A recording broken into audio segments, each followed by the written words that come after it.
Ассалаумағалейкум, құрметті ғылым және ауыл арнасының көрермені. Ешкілерді қыста қораға ұстап, жем-шөп беру барысында астаудың, яғни науаның рөлі өте зор. Жем-шөп беретін науа астаулардың түрі өте көп, және солардың әрқайсының жақсы және жаман жақтары бар. Олай болса, біздің бүгінгі шығарылымымыз науа, яғни жем-шөп беруге арналған науа жайлы болмақ. Олай болса, біз бастаймыз.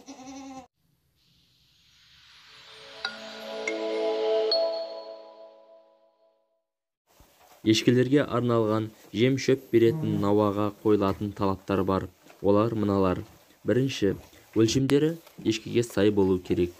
Үлкен ешкіде, кішкентайы да, тоқалы да, мүйіздісі де еш кедергісіз жем-шөп жей алуы керек. Екіншісі, байқаған боларсыз, видео басталғалы біз әлі жем науа немесе шөп науа деп бөлген жоқпыз. Яғни науа жемге де, шөпке де арналған, яғни екеуі біреуінде болуы шарт. Үшінші, науа үнемді болуы шарт, яғни салынған жем төгілмейтін, ал шөп шашылмайтын болуы керек. Төртінші, адамға жем-шөп салуға ыңғайлы болуы шарт. Біздің ешкілерге арналған науамыз осы. Жем салуға арналған науа профистен жасалған. Бір жоясы кесіп алынып, шеттері қайырылған, ұзындығынан жалғанған. Жем салу ыңғайлы. Салынған жем төгілмейді, шашылмайды, және ешкілер жемді түйірінде қалдырмай жей алады. Сонымен қатар қолжетімді, ешқандай сварканың қажеті жоқ. Ал шөп салатын науа дәл осы науада. Қиғаш қағылған тақтайлар ешкілерді шөпті суырып алып кетіп, шашып аяққа басып таптауын болдырмайды. Яғни ешкі басын бір салса, сол бойы басын науадан алмай жейді.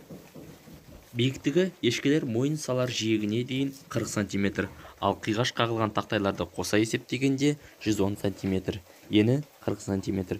Науаның асты жерден 10-15 см жоғары көтерілген.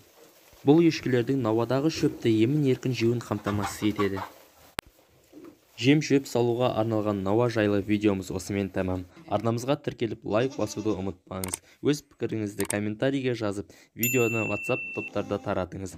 Сізге пайдалы болды деп ойлаймыз. Келесі видеода кездескенше аман сау болыңыз. Ғылым және ауыл арнасы.